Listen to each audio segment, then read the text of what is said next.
Agenda hari ini, Bang? Agenda hari ini hari Kamis 19, tanggal 19 September tahun 2024. Jadi kami mendampingi teman-teman jurnalis, khususnya jurnalis video yang kemarin kena ancaman dari ajudannya Atta Halilintar ya. Jadi mereka ada 4 jurnalis di BAP. Jadi semuanya baik pelapor sebagai korban maupun saksi korban yang lain, mereka ada 4 semua di BAP. Jadi sudah selesai BAP-nya dengan pertanyaan yang variatif, tapi intinya sama, bahwasanya mereka menjadi korban dari ancaman dari ajudannya Atta Halilintar.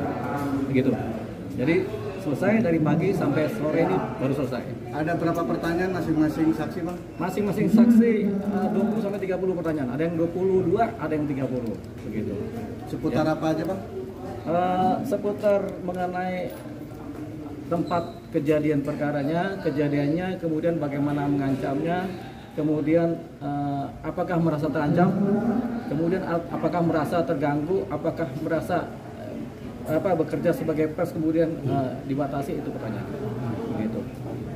Mungkin ada bukti yang tambahan, Bang? Nah, buktinya pertama saksi ya, karena saksinya ada 4 nih langsung nih, jadi clear kesaksiannya, kemudian ditambah bukti video kejadian terjadinya pengancaman. Jadi sudah kita sampaikan dalam bentuk flash disk, sudah disampaikan ke penyidik.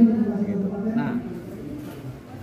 Nah, jadi kemudian setelah di sini di BAP tentunya ada yang namanya meminta keterangan dari pihak sebelah. Pihak sebelah ini adalah si pengancam, si terlapor ini. Tapi sebelum sampai ke situ kan, ini kan kita belum tahu secara detail siapa sih si pengancam ini. Apakah seseorang pribadi swasta, apakah pribadi dari pejabat negara, kita belum tahu si pengancam ini. Makanya harus dicari ke sana. Namanya pun kita belum tahu. Jadi untuk sampai ke sana tentunya karena si terlapor ini terkait dengan sebagai ajudannya Atta Halilintar, jadi tentunya yang akan dipanggil berikutnya adalah Bung Atta Halilintar. Untuk dipanggil, dimintai keterangan tentunya sebagai saksi, apakah benar ini ajudannya, begitu. Karena nggak mungkin tiba-tiba turun tanpa terkait, begitu. Jadi banyak orang tahu juga memang beliau adalah ajudannya Atta Halilintar. Jadi tentunya ke Atta dulu, baru dipertanyakan lagi, si ini siapa nih, apakah ajudannya, apa benar apa tidak, namanya siapa, nama lengkapnya.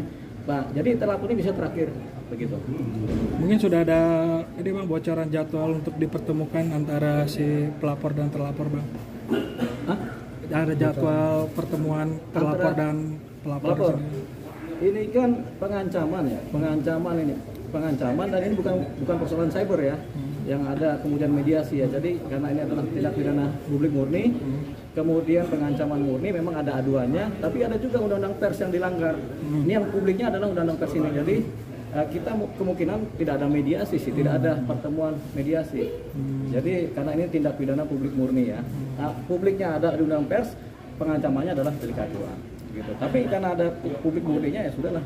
Tampaknya tidak ada mediasi, jadi prosesnya berjalan kontinus terus. Gitu. Bang, berarti setelah pelaporan kemarin itu tidak ada etikat baik sejauh ini, Bang, ya, dari pihak Atta Halilintar atau dari ajudannya, Bos? Tidak ada. Tapi memang ada cerita di mana terlapor kemudian minta maaf secara mandiri ya, secara mandiri ke medsos ya. Tapi itu kan permintaan maafnya juga ya begini. Kalau semua persoalan pidana kemudian selesai dengan minta maaf, nanti ya jaksa nggak kerja, hakim nggak kerja, kemudian di lapas juga nggak ada yang kerja kalau semuanya minta maaf. Jadi kadang-kadang kita harus pilih-pilih mana yang kita bisa maafkan, mana yang bisa tidak kita bisa maafkan. Tapi pada prinsipnya kalau ada orang minta maaf kan kita pasti memaafkan ya. Tapi kata Mahfud MD, kadang hukum harus jalan terus gitu. Seperti itu. Jadi memang hukum harus jalan terus ini. Bang, prosedur hukumnya seperti apa ketika ini?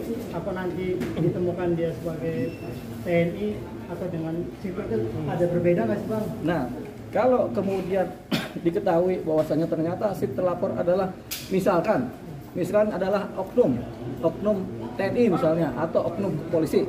Kalau si terlapor adalah oknum polisi, tentunya tetap perkara ditangani oleh sipil ya, oleh hukum sipil ya.